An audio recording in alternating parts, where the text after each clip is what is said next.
জনগণের কাছে সবচেয়ে গ্রহণযোগ্য দল বাংলাদেশ আওয়ামী লীগ, আর এই দলের প্রতি মানুষের আস্থা ধরে রেখেই সামনে এগিয়ে যেতে দলীয় নেতাকর্মীদের নির্দেশ দিলেন আওয়ামী লীগ সভাপতি ও প্রধানমন্ত্রী শেখ হাসিনা।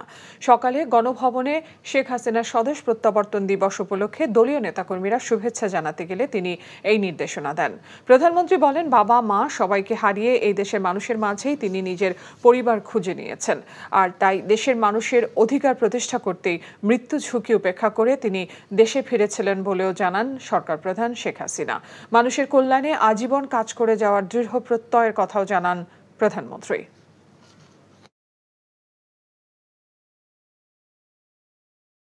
আজকে বঙ্গবন্ধু শেখ মুজিব নেই, কিন্তু তার বাংলাদেশ, অন্তত এইটুকু বলতে পারি যে কিছুটা হলেও তিনি যা আকাঙ্ক্ষা নিয়ে দেশ স্বাধীন করেছিলেন এবং যে মুক্তিযুদ্ধের চেতনা নিয়ে দেশ স্বাধীন করেছে, কিছুটা হলেও সেটা আমরা বাস্তবায়ন করতে পেরেছি।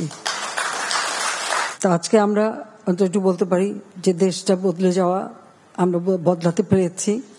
তো সামনে আমাদের আরো এগোতে হবে, কারণ আমার বাবার তো একটাই চিন্তা ছিল, সবসময় তো বলতে কিভাবে দেশকে করবেন, কিভাবে প্রতিটি গ্রাম সাজাবেন, কিভাবে মানুষের ভাগ্য পরিবর্তন করবেন। তো আমাদের সব পরিকল্পনা সেটাই আছে।